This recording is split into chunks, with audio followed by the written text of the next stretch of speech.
വർക്കലയിൽ ട്രെയിനിൽ വെച്ച് ഒരു മദ്യപന്റെ നീചവൃത്തിക്കിരയായി ഗുരുതരമായി പരിക്കേറ്റ ശ്രീകുട്ടിയെ കേരളത്തിന് മറക്കാനാകില്ല. പക്ഷേ ട്രെയിനിൽ നിന്നും വീണ് ആഴ്ചകളോളം അബോധാവസ്ഥയിലായ ഇപ്പോഴും ആരോഗ്യം വീണ്ടെടുക്കാനാകാത്ത ശ്രീകുട്ടിയെ സർക്കാർ മറന്നു. വാഗ്ദാനം ചെയ്ത ചികിത്സാ സഹായം സർക്കാരിൽ നിന്നും കിട്ടിയില്ല എന്ന് ശിഥില ശബ്ദത്തിൽ ശ്രീകുട്ടി ന്യൂസ് മലയാളത്തോട് പറഞ്ഞു. സഹായിക്കാൻ കഴിയുമെങ്കിൽ സഹായിക്കൂ എന്നാണ് ശ്രീകുട്ടി സർക്കാരിനോട് അപേക്ഷിക്കുന്നത്.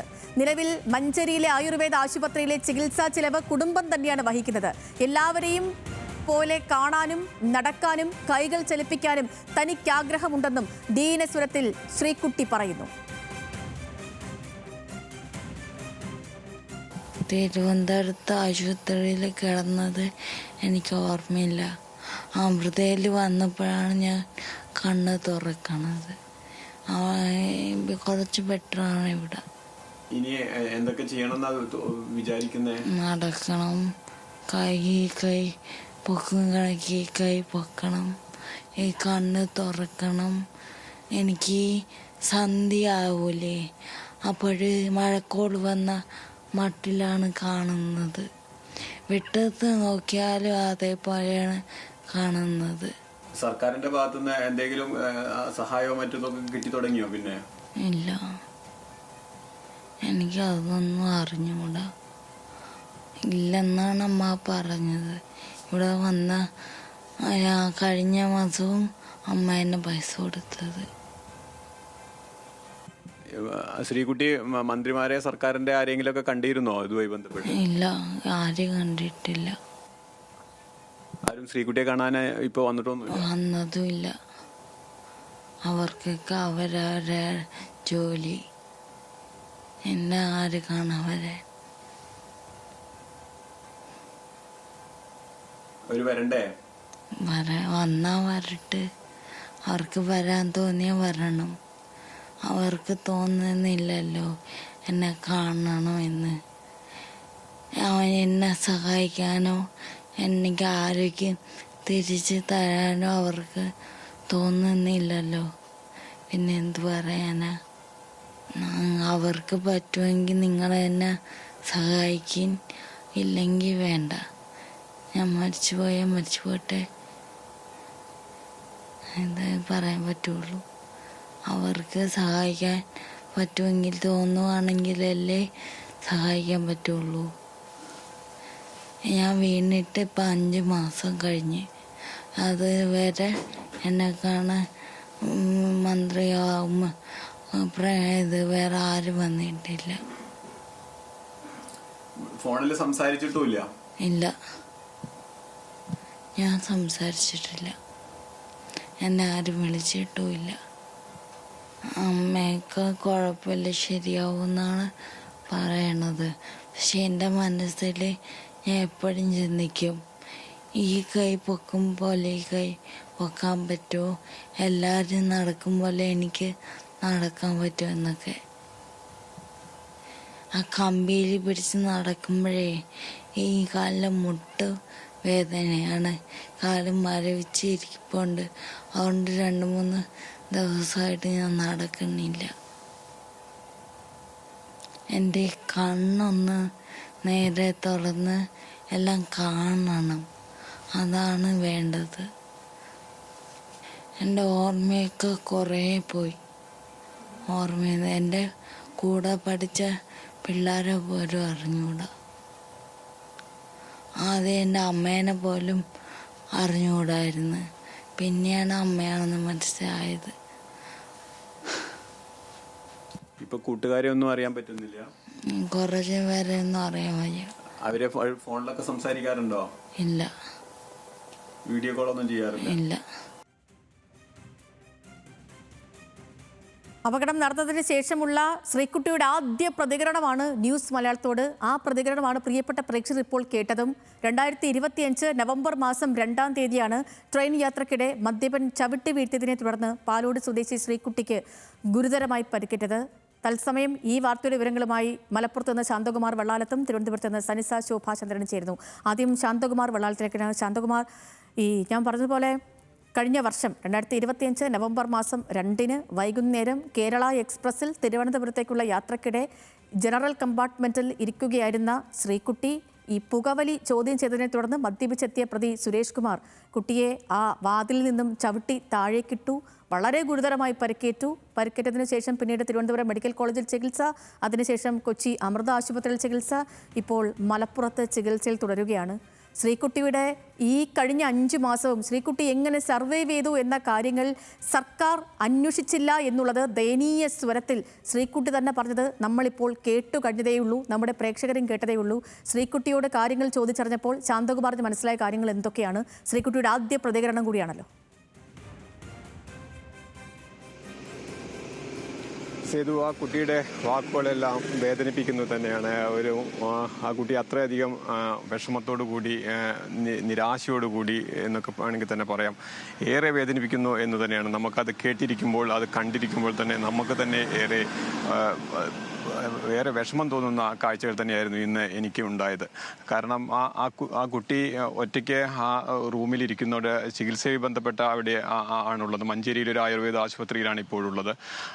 ആ കുഞ്ഞിനോട് സംസാരിക്കുമ്പോൾ അവർക്ക് ഒരുപാട് കാര്യങ്ങൾ പറയാനുണ്ട്, അവർക്ക് ഒരുപാട് ആഗ്രഹങ്ങളുണ്ട്, ഒരുപാട് കാര്യങ്ങൾ മുന്നോട്ട് പോകണമെന്ന് ആഗ്രഹിക്കുന്നുണ്ട്. പക്ഷേ ഒരു 19 വയസ്സുകാരിക്ക് അതിനൊന്നും കഴിയാത്ത ഒരു സാഹചര്യമാണ് ഉള്ളത് എന്നുള്ളത് നമുക്ക് നേരിട്ട് കാണുമ്പോൾ, അവരുമായി സംസാരിക്കുമ്പോഴെല്ലാം നമുക്ക് ബോധ്യപ്പെടുന്നത് തന്നെയാണ്.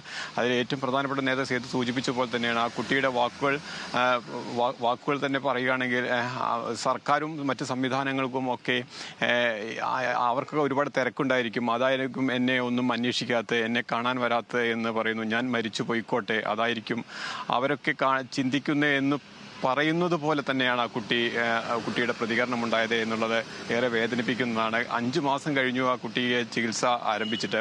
തിരുവനന്തപുരം മെഡിക്കൽ കോളേജിൽ ആ കുട്ടി ചികിത്സയിലുണ്ടായിരുന്നു എന്ന് ആ കുട്ടിക്ക് തന്നെ ഓർമ്മയില്ല എന്ന് പറയുന്നത്. അമൃത ആശുപത്രിയിൽ എറണാകുളത്ത് ചികിത്സയ്ക്ക് എത്തിയതിന് ശേഷമാണ് ഒപ്പമുള്ളവരെ കാണുന്നത്, അമ്മയെ കാണുന്നത്. അങ്ങനെ ഒരു അബോധാവസ്ഥയിലുണ്ടായിരുന്ന കുട്ടി ഇപ്പോൾ ഈ ഒരു ആരോഗ്യസ്ഥിതിയിലേക്ക് എത്തിയത് തന്നെ ഏറെ ശ്രമകരമാണ്.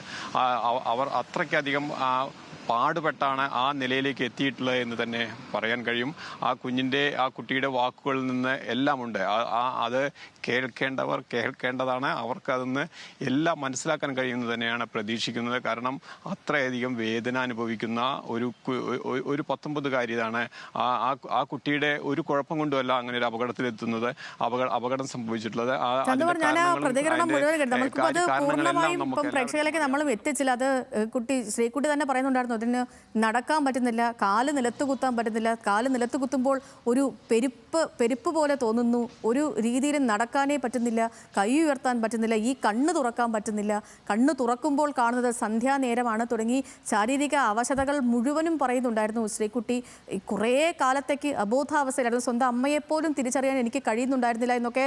അതൊക്കെ നമ്മളിപ്പോൾ പ്രേക്ഷകരിലേക്ക് ആ ബൈറ്റൊക്കെ കേൾപ്പിക്കുകയും ചെയ്തിരുന്നു. ഈ സർക്കാർ ആ സമയത്ത്, അതായത് ഈ അപകടമുണ്ടായ ഘട്ടത്തിൽ തിരുവനന്തപുരം മെഡിക്കൽ കോളേജിലൊക്കെ കൊണ്ടുപോകുന്ന സമയത്തൊക്കെ ചികിത്സാ സഹായവും മറ്റു കാര്യങ്ങളും ഒക്കെ വാഗ്ദാനം ചെയ്തതാണ് ഈ പെൺകുട്ടിയെ. അതിനുശേഷം ഈ കുടുംബവുമായിട്ടും ശാന്തകുമാർ സംസാരിച്ചിരുന്നു. ഇപ്പം നിശ്ചയമായും പെൺകുട്ടിയുടെ അമ്മ കൂടി അവിടെ കാണുമായിരിക്കുമല്ലോ, അപ്പോൾ അമ്മയുമായിട്ട് സംസാരിച്ചിരുന്നു. അവരെന്താണ് പറഞ്ഞത്? ഈ സർക്കാരിൻ്റെ ഭാഗത്ത് നിന്ന് ആരെങ്കിലും പിന്നീട് ഒരു ചോദ്യവും പറച്ചിലും ഒന്നും ഉണ്ടായില്ലെന്നാണോ?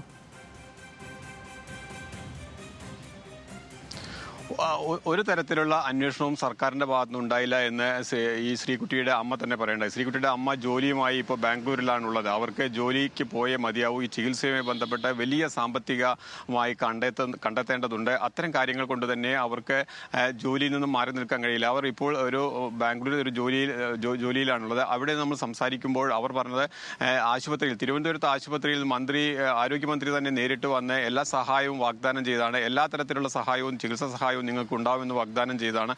തിരുവനന്തപുരം മെഡിക്കൽ കോളേജിൽ നിന്ന് എല്ലാ സഹായവും ലഭിച്ചിരുന്നു. പക്ഷേ അതിനുശേഷം തിരുവനന്തപുരം മെഡിക്കൽ കോളേജിൽ ഇനി അവിടെ നിന്ന് പ്രത്യേകിച്ച് ഒന്നും ചെയ്യാനില്ല, ഇനി വീട്ടിൽ പോയി ഫിസിയോതെറാപ്പിയും മറ്റ് ഒരു നേഴ്സിന് ഒരു സഹായിയും കൂട്ടി വീട്ടിൽ തുടർ ചികിത്സ മതി എന്ന ആശുപത്രിയിൽ നിന്ന് പറയുകയായിരുന്നു. പക്ഷേ അവർ അതിൽ നിന്ന് തൃപ്തരാവാത്തതുകൊണ്ടാണ് എറണാകുളത്തെ അമൃത മെഡിക്കൽ കോളേജിൽ അവിടെ പോയി പ്രവേശിക്കുന്നത്.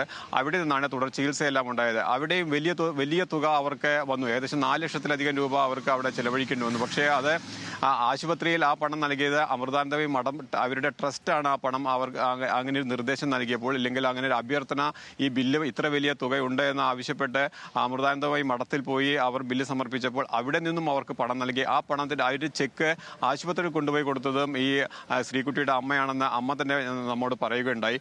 അങ്ങനെ പിന്നീട് സർക്കാർ ഈ ശ്രീകുട്ടിയെ തിരുവനന്തപുരം മെഡിക്കൽ കോളേജിൽ നിന്ന് ചികിത്സ കഴിഞ്ഞതിന് പുറത്തിറങ്ങി പോകുന്നതിന് ശേഷം ഒരു തരത്തിലുള്ള അന്വേഷണവും തുടർന്ന് ഉണ്ടായിട്ടില്ല എന്ന് തന്നെയാണ് അവർ വ്യക്തമാക്കുന്നത്. അവർക്ക് ആവശ്യം ഇപ്പോൾ അത്തരം സംരക്ഷണമാണ്. വലിയ തോതിലുള്ള സഹായം, സാമ്പത്തിക സഹായം തന്നെ അവർക്ക് ആവശ്യമുണ്ട്. ഇപ്പോൾ മഞ്ചേരിയിലുള്ള ഒരു സ്വകാര്യ ആയുർവേദ ആശുപത്രിയിലാണ്. അത് അവിടുത്തെ ആശുപത്രിയിലെ ചികിത്സ അവർക്ക് പൂർണ്ണ തൃപ്തിയുണ്ട്. പക്ഷേ വലിയ സാമ്പത്തിക ചെലവ് വരുന്നുണ്ട്. ഒരു മാസത്തിലധികം ഇനി കൂടുതൽ അവിടെ നിൽക്കാൻ കഴിയില്ല എന്ന് തന്നെയാണ് അവർ പറയുന്നത്. കാരണം അത്രയധികം സാമ്പത്തികമായി അതിന് ആവശ്യം വരും. എങ്കിൽ മാത്രമേ അവിടെ തുടരാൻ കഴിയുള്ളൂ. ആ ചികിത്സ പൂർത്തിയാക്കണമെങ്കിൽ, ആ ചികിത്സ തുടർന്നു പോകണമെങ്കിൽ അവർക്ക് ഇനി വലിയ സഹായം, സാമ്പത്തിക സഹായം ആവശ്യമാണ്. അതിന് ഏത് വിധേനയുള്ള സാമ്പത്തിക സഹായം ലഭിക്കുക എന്നുള്ളത് തന്നെയാണ് അവർ ഇപ്പോൾ അന്വേഷിക്കുന്നത്.